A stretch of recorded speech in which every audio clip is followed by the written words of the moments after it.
Good morning, ladies and gentlemen.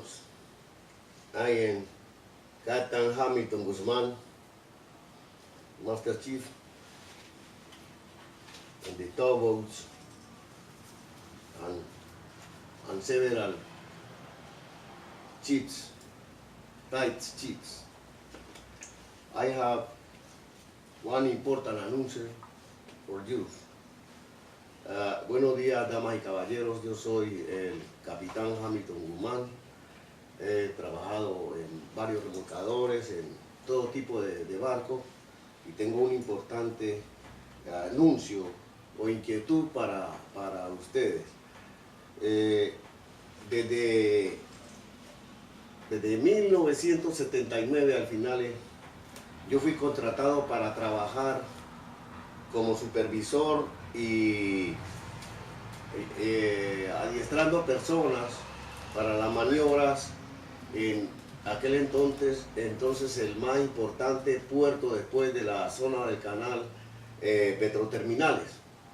Para cuando comenzara el trasiego de petróleo que venía de Alaska,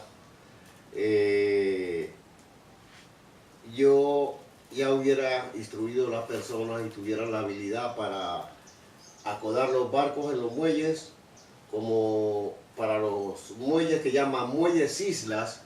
En esos muelles islas es uno que quedan lejos de tierra, también para acoplarlos allí y hacer bombeo a través de unas tuberías subterráneas allá para los tanques de reserva, para bombearlos al Atlántico. Pero en aquel entonces no existía la línea transísmica de Puerto Armuelles a la laguna de Chiriquí. Por lo consiguiente, venían los megabuques, que por primera vez yo los llegué a ver en Panamá, que no pueden pasar por el canal, y de Puerto Armuelles ellos bombeaban a los tanques de reserva. Cuando terminaban el bombeo, entonces venían los otros buques que podían pasar por el canal, se abastecían del crudo, hacían la travesía hacia el Atlántico para distribuirlo hacia los otros sitios de Estados Unidos. Estando allí en Petroterminal como supervisor de todas las áreas, o sea, yo era del 1 al 5, que era la especificación allí, y ahí era para operar en cualquier lugar del terminal, pero mi área más indicada era para la maniobra, para cuando los barcos llegaban a descargar el crudo. Así es de que me entró esa inquietud de, como era supervisor, que me daban todas esas facilidades de carro, viáticos y todo. Yo tenía un jeep que me habían dado ahí para mi movimiento, de que yo fuera donde quisiera, en mis horas libres, y yo recorría toda la carretera y veía el ferrocarril que había de la Chiriquí Land Company, Chiquita Banana, y me di cuenta que allí existía un dique que estaba prácticamente disfrazado en una zona agrícola, de Puerto Armuelles a Boca del Toro, a Changuinola o a Almirante.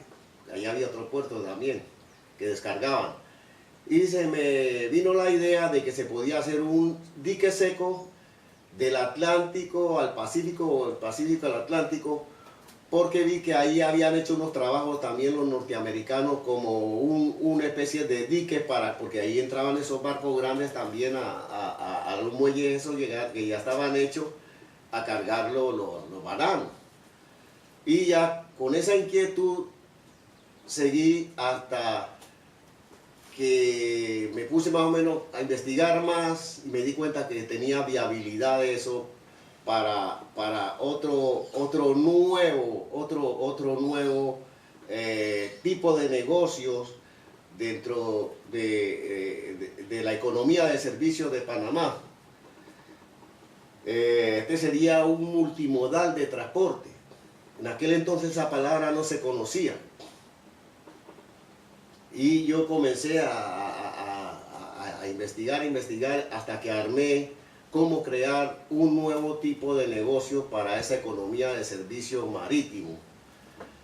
Y excursioné a hablar con las personas siempre que tenían el poder en cada ciclo. Por ejemplo, me tocó hablar con el general Torrijos y conseguí la aprobación de él, pero como ningún político se interesaba en ayudarme, porque no vengo de familia, de raza de alcurnia, ni tampoco he sido un hombre metido en la política de lleno, porque nunca me ha gustado ese tipo de trabajos o aventuras.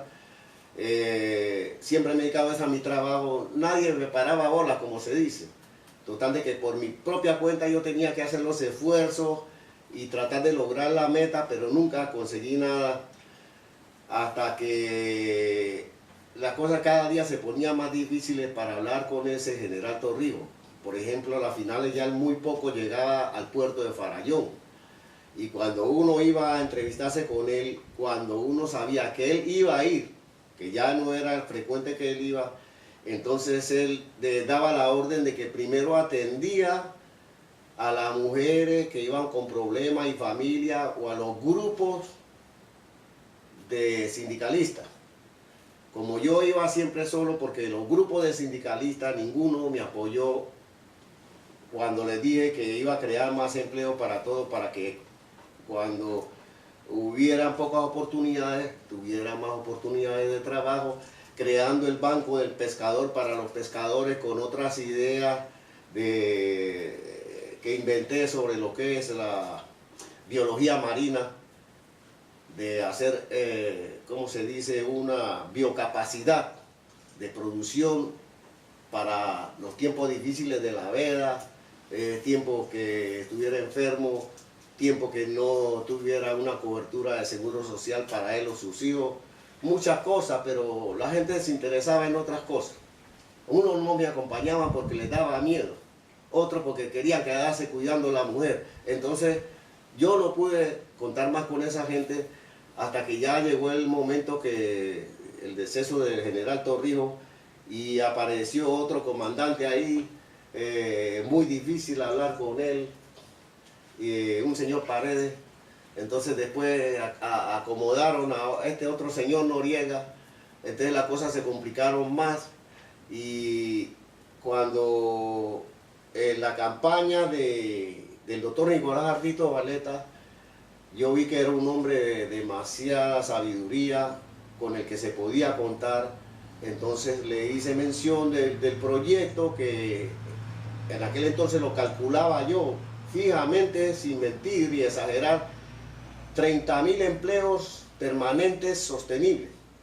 Entonces le escribí a él y me respondió una nota, que tengo ahí la constancia, que después la ven después de que yo terminé de hablar, en la documentación de este video, una diapositiva. Y después decidí ya, antes de entregarle los documentos, cambiar por otro proyecto que yo había hecho, pensando que por el poder que tenía ese señor Noriega, esto se iba a sabotear, iba a perderse todo, iba a complicar más las cosas para Panamá con los norteamericanos, y hasta yo mismo me iba a meter en problemas.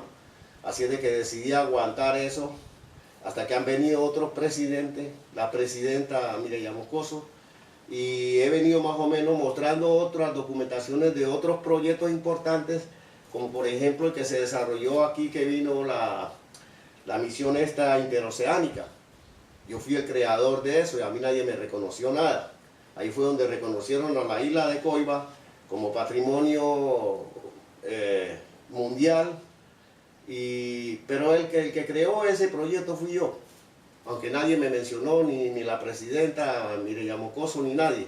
Pero yo fui el que creé ese proyecto y tengo las pruebas, porque a mí me gusta hablar con pruebas.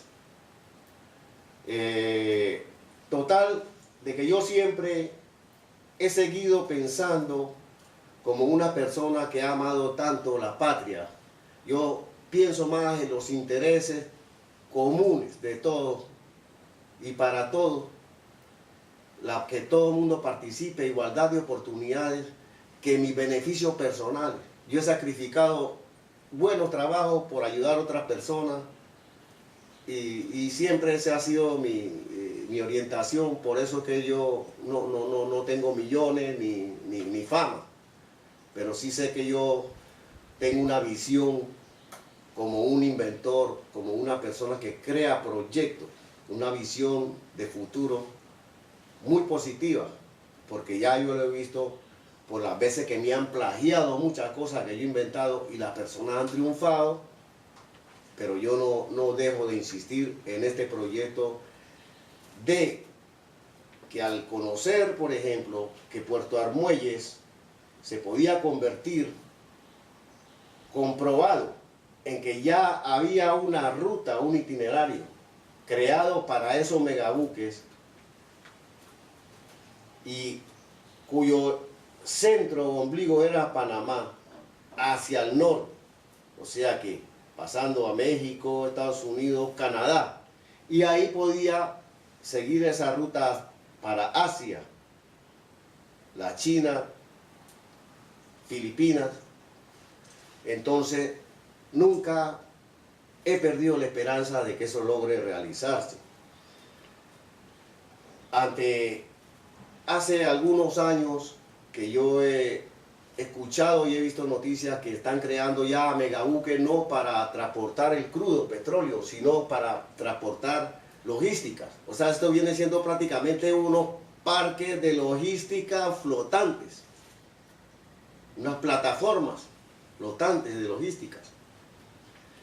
Se han venido perdiendo los clientes a medida que se le da más auge o uso las shipping companies en sus operaciones de las rutas, de cambio de ruta, porque ocurre que todos estos diques o canales o ¿cómo se dijera?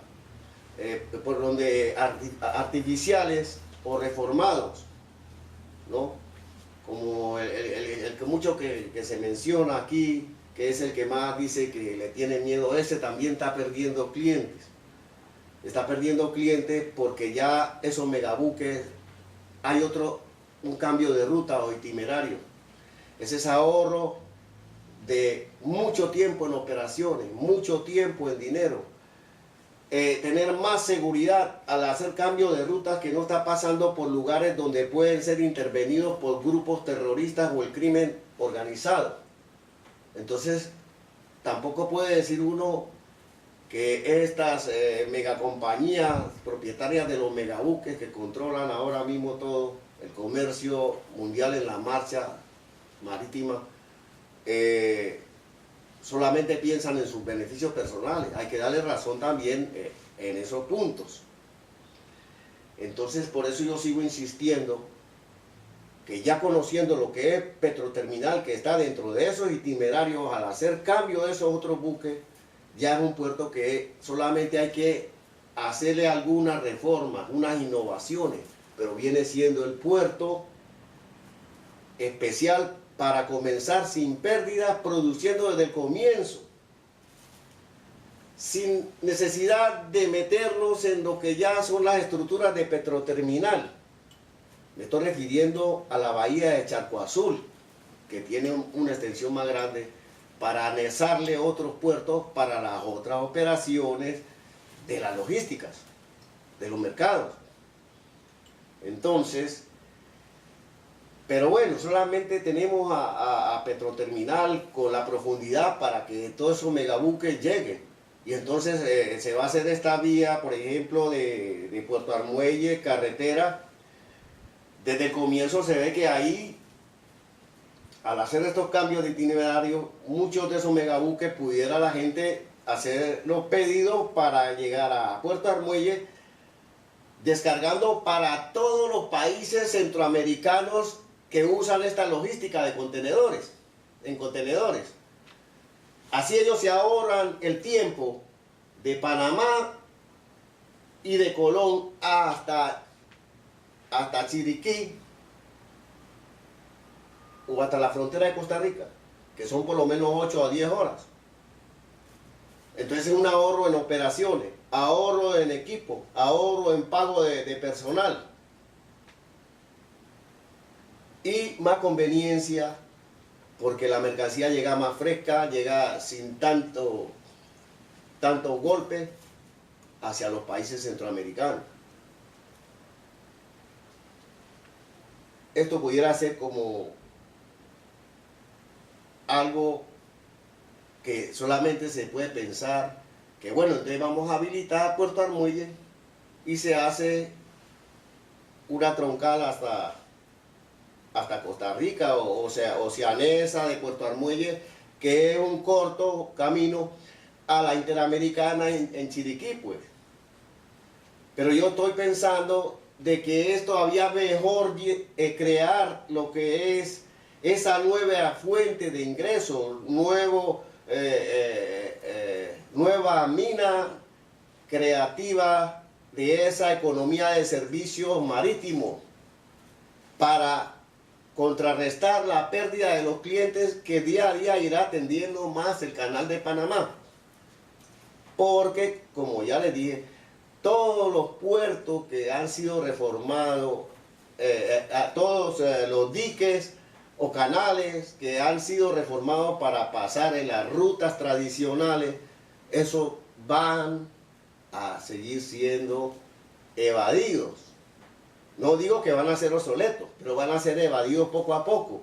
Porque primero, que por la nueva ruta no tienen que pagar, de nuevo les repito, por el cruce de eso, el uso de esos canales.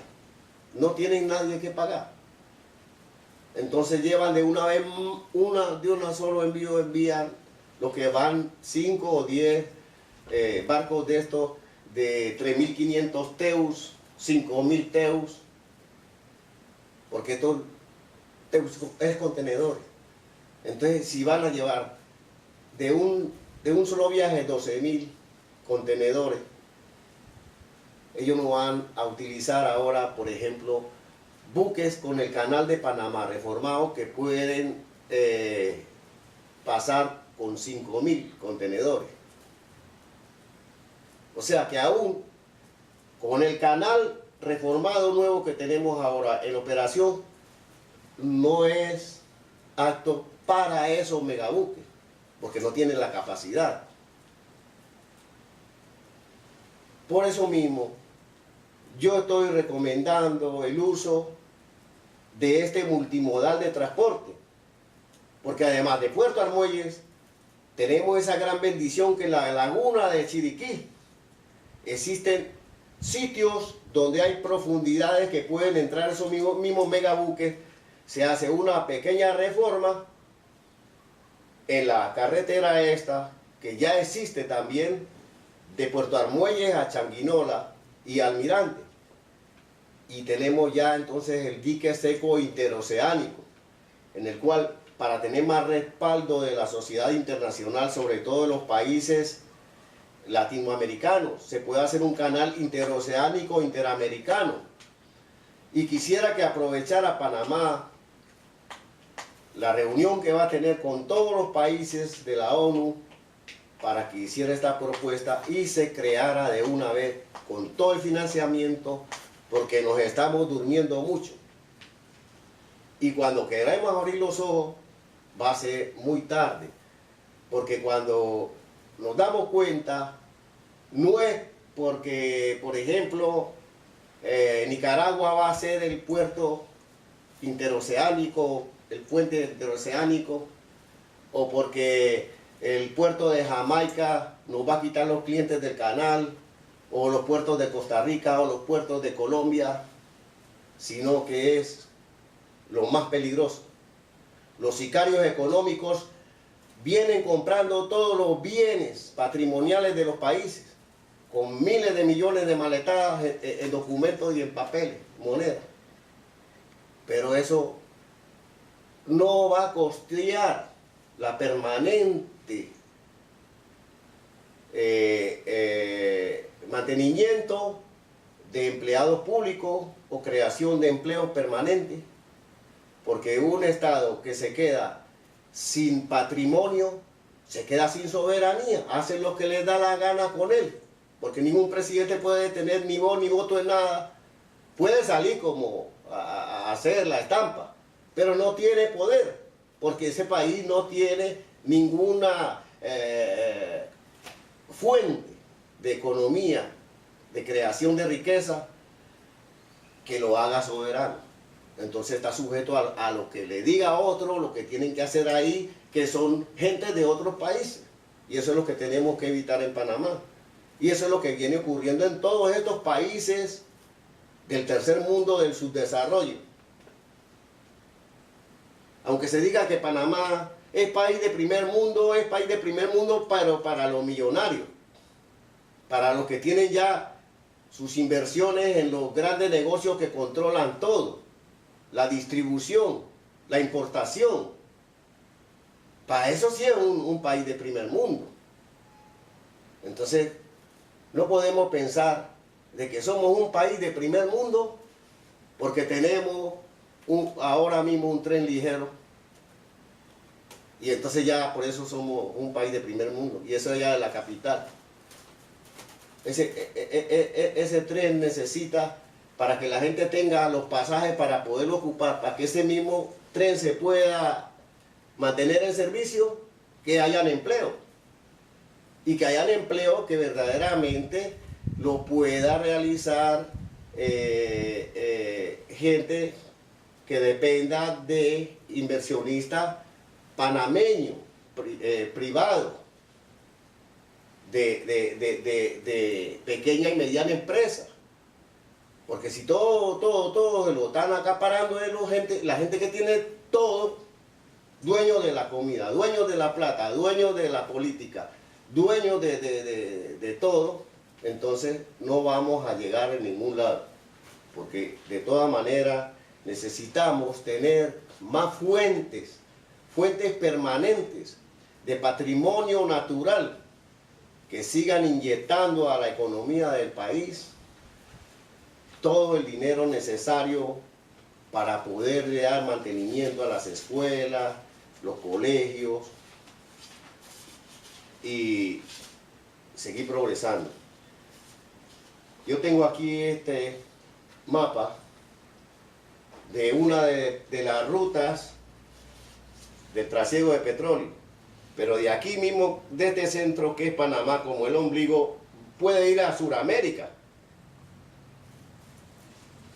para dar esta ruta de la distribución de Panamá, de Puerto Armuelles, a Perú, a Chile, a Ecuador y a otros países más. La ruta esta hacia el norte, que está trazada ahí directamente de Panamá a Canadá, ya vendría siendo diversificada de Panamá, Estados Unidos, México, Estados Unidos, Canadá, sigue a China, al Asia, a Filipinas. Y esa ruta ya es uno de los nuevos itinerarios para estos megabuques. Por consiguiente, yo insisto a este actual gobierno de que no debe dormirse más, porque ya yo tengo desde 1980 que descubrí esto y he depositado acá en este actual gobierno toda la confianza. Ya van 10 meses que estoy insistiendo al señor presidente Varela, el señor presidente de la República, Juan Carlos Varela.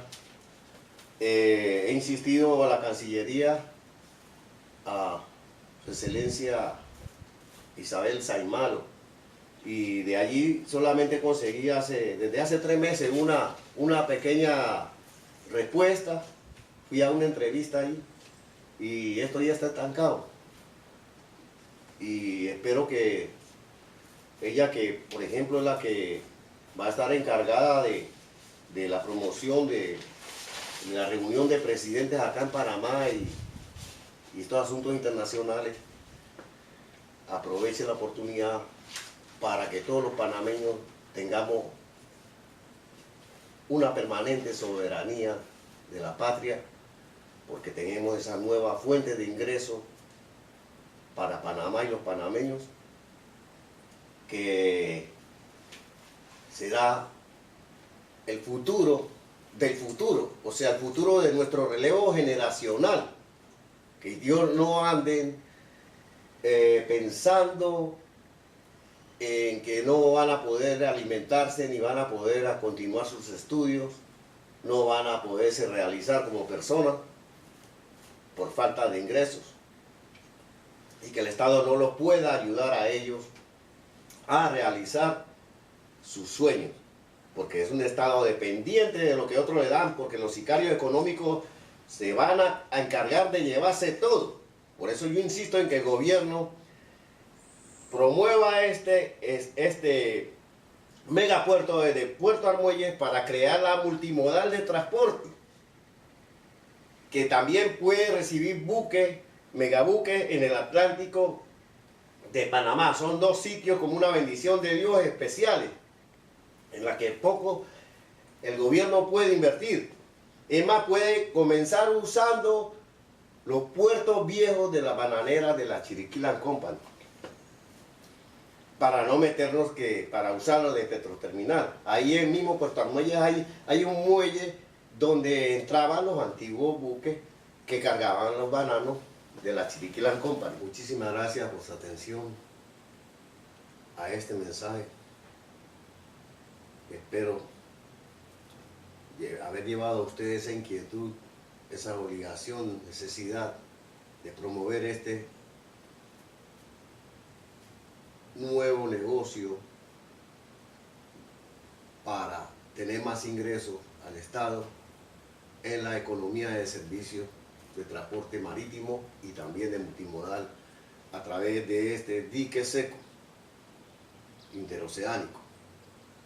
Les agradezco mucho, espero sus respuestas y apoyo en nombre mío, en nombre de todos los panameños del sector popular, que necesitamos tener más fuentes de trabajo para poder llevar el sustento a nuestros hogares y para que nuestro relevo generacional tenga una mejor calidad de vida que la que hasta ahora los panameños tenemos, a través de a lo mejor algunos talleres evolutivos para concientizar más a las personas, para que el panameño tenga mayores evaluaciones como trabajador, total, de que pueda internacionalizarse más, consiguiendo trabajo en los barcos bajo nuestro abanderamiento, que yo desde 1973 vine denunciando a los cónsules que no hacían cumplir sus funciones en las cláusulas para el abanderamiento de naves que son el 10% a bordo de los barcos de marinos panameños. Esta lucha ha sido muy grande. Yo fui el que conseguí que la mujer panameña pudiera internacionalmente trabajar en un barco, que ni siquiera de servicio local, aguas nacionales, la mujer podía entrar a los barcos. Yo fui el que promoví esto, escribí a las Naciones Unidas, a la OEA, al general Torrijos, y ahora la mujer panameña, hay mujeres oficiales y capitanes ganando muy buenos salarios en el exterior. Les agradezco mucho nuevamente. Esta es mi licencia de capitana ahora, de las que están actualizadas, y anexo a esta conversación toda una gama de documentos sobre la lucha de esto, documentos internacionales que he conseguido, notas de las presidentes, de otros presidentes anteriores al actual, y espero su respaldo. Muchísimas gracias.